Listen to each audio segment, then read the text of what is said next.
சொந்தங்கள் அனைவருக்கும் அன்பார்ந்த வணக்கம்.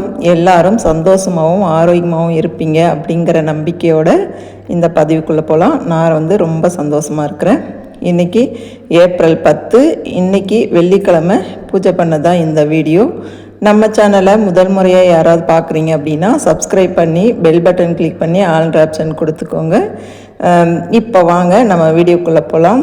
இது பிரம்ம முகூர்த்த பூஜை வீடியோ தான். இது பிரம்ம முகூர்த்த பூஜை செய்கிறதால இவ்வளோ நன்மை இருக்குது அப்படிங்கிறத பற்றி இந்த வீடியோவில் நான் சொல்ல போகிறேன். நான் பிரம்ம முகூர்த்த பூஜை பண்ணி தான் நம்ம சொந்த வீட்டுக்கு என் குலதெய்வத்தை வீட்டில் கொண்டு வச்சு என்னால் பூஜை பண்ண முடிஞ்சது. இந்த பிரபஞ்சத்துக்கு அவ்வளோ ஒரு சக்தி இருக்குது. இந்த பிரம்ம முகூர்த்த பூஜை செய்கிறதால அவ்வளோ ஒரு நன்மை இருக்குது. நம்ம தினந்தோறும் நம்ம நினைக்கலாம், தினந்தோறும் 4 மணிக்கு எழுந்து குளிச்சுட்டு நம்ம பூஜை செய்கிறது நம்மளால் முடியுமா அப்படின்னு நினச்சா கண்டிப்பாக முடியும். பெண்கள் நினச்சா எதையும் சாதிக்க முடியும் அப்படின்னே சொல்லலாம். இந்த பூஜையை நான் தொடர்ந்து பல வருஷங்களாக செஞ்சுன்னு வரேன். எனக்கு கிடைச்ச பலன் ரொம்பவே அதிகம் அப்படின்னே சொல்லுவேன். நம்ம இந்த நேரத்தில் அதாவது 4 to 6 அந்த டைம் பிரம்ம முகூர்த்த நேரம் அப்படின்னு சொல்கிறாங்க. ஒரு சிலர் 3 to 4:30 சொல்கிறாங்க. அதெல்லாம் விட்டுட்டு உங்களால் ஒரு 4 மணி 4:15 எழுந்தீங்க அப்படின்னா கண்டிப்பாக 5:30 மணிக்குள்ளே நம்ம இந்த பிரம்ம முகூர்த்த பூஜை செஞ்சிடலாம். எழுந்து குளிச்சுட்டு இந்த வாசல் தண்ணி தெளிச்சுட்டு கோலெல்லாம் போட்டு சிம்பிளாக ஒரு பூஜை பண்ணாவே போதும். தீபம் ஏற்றி வச்சோம் அப்படின்னாவே நம்ம வீட்டுக்கு ஒரு கலை வந்துடுது. இந்த பூஜையை இப்போ நான் ஒரு 2 மாதமாக செய்யாமல் இருந்தேன்.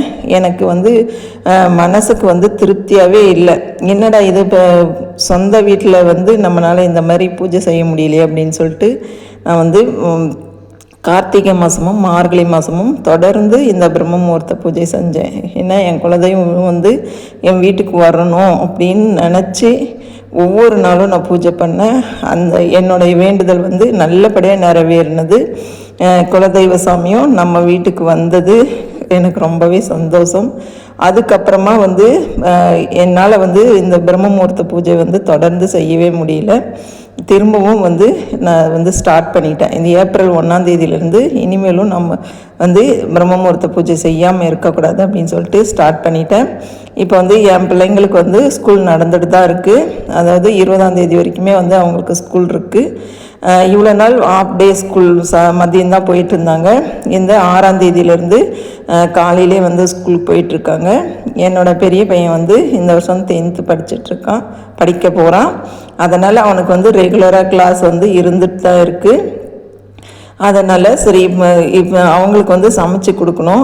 அதுக்காகவே சீக்கிரமாக எழ வேண்டியது இருக்குது. அதனால் இன்னும் கொஞ்சம் ஒரு மணி நேரம் முன்னாடியே எழுந்தோம் அப்படின்னா இந்த பூஜையெல்லாம் செஞ்சுட்டு நிம்மதியாக நம்ம 10 நிமிஷம் 20 நிமிஷம் உக்காந்து நம்ம ஒரு மந்திரமோ இல்லை ஓம் அப்படிங்கிற மந்திரமோ ஏதோ ஒன்று அமைதியாக சொன்னோம் அப்படின்னாலே நமக்கு மனசுக்கு ரொம்ப நிம்மதியாக இருக்குது. மனசில் இருக்கிற பாரமெல்லாம் குறைஞ்ச மாதிரி இருக்குது.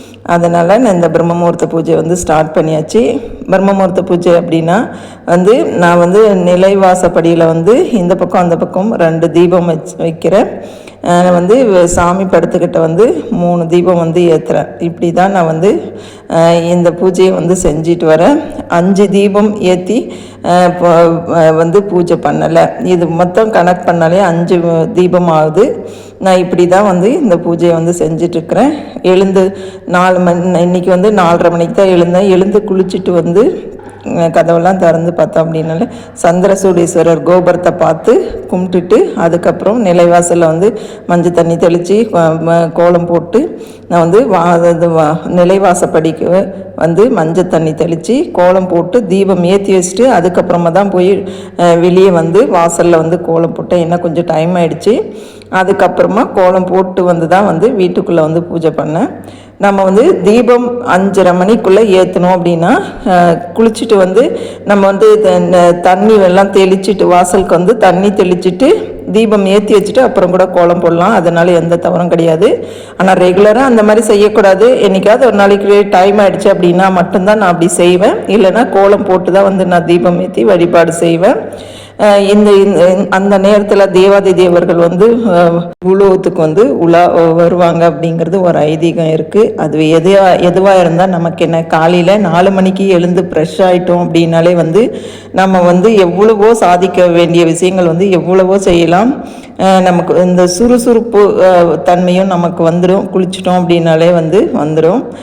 இன்றைக்கி வந்து இது சாமிக்கு நெய்வேத்தியம் வந்து இன்றைக்கி மகாலட்சுமிக்கு உகந்த நாள், வெள்ளிக்கிழமை இல்லையா, அதனால் வந்து நான் பெரிய நெல்லிக்காய், காட்டு நெல்லிக்காய்ன்னு சொல்லுவாங்க, அந்த நெல்லிக்காய் தான் கட் பண்ணி நெய்வேத்தியமாக வச்சு இன்றைக்கி வந்து சிம்பிளாக பூஜை பண்ணிவிட்டேன். இந்த வீடியோ பார்க்குறங்க நீங்கள் எத்தனை பேர் தொடர்ந்து பிரம்ம முகூர்த்த நேரத்தில் பூஜை செஞ்சுட்டு வரீங்கன்னு மறக்காமல் கமெண்ட்டில் சொல்லுங்கள். நம்ம வீடியோ பிடிச்சிருந்தது அப்படின்னா உங்கள் ஃப்ரெண்ட்ஸ் அண்ட் ஃபேமிலிக்கும் ஷேர் பண்ணுங்கள். வீடியோக்கு ஒரு லைக் கொடுங்க. நீங்கள் வீடியோ பார்க்குற எல்லாருமே ஒரு லைக் போட்டிங்க அப்படின்னா இந்த வீடியோ வந்து அடுத்தவங்களுக்கு வந்து ரெக்கமெண்ட் பண்ணும். கண்டிப்பாக பிரம்ம முகூர்த்த பூஜை செய்கிற அனைவருடைய வேண்டுதலும் நிறைவேறும். மனசை தளர விடாமல் நம்பிக்கையோடு இந்த பூஜையை செய்யுங்க. கண்டிப்பாக நல்லதே நடக்கும். என்னோட வேண்டுதல் வந்து நிறைவேறுச்சு அப்படின்னா கண்டிப்பாக நம்ம சேனலில் வந்து நான் எதுக்காக இந்த பிரம்ம முகூர்த்த பூஜை வந்து ஸ்டார்ட் பண்ணேன் அப்படிங்கிறத பற்றி ஒரு வீடியோவாக கொடுக்குறேன். நம்ம சேனலுக்கு சப்போர்ட் பண்ணுற எல்லாருக்கும் ரொம்ப ரொம்ப நன்றி. எல்லாரும் எப்போதும் நல்லா இருக்கணும், எல்லாருடைய வேண்டுதலும் நிறைவேறணும்னு நானும் மனசார கடவுள்கிட்ட வேண்டிக்கிறேன். என்னுடைய வேண்டுதலும் நிறைவேறணும்னு நீங்களும் வேண்டிக்கோங்க. தேங்க்யூ ஃபார் வாட்சிங். நன்றி, வணக்கம்.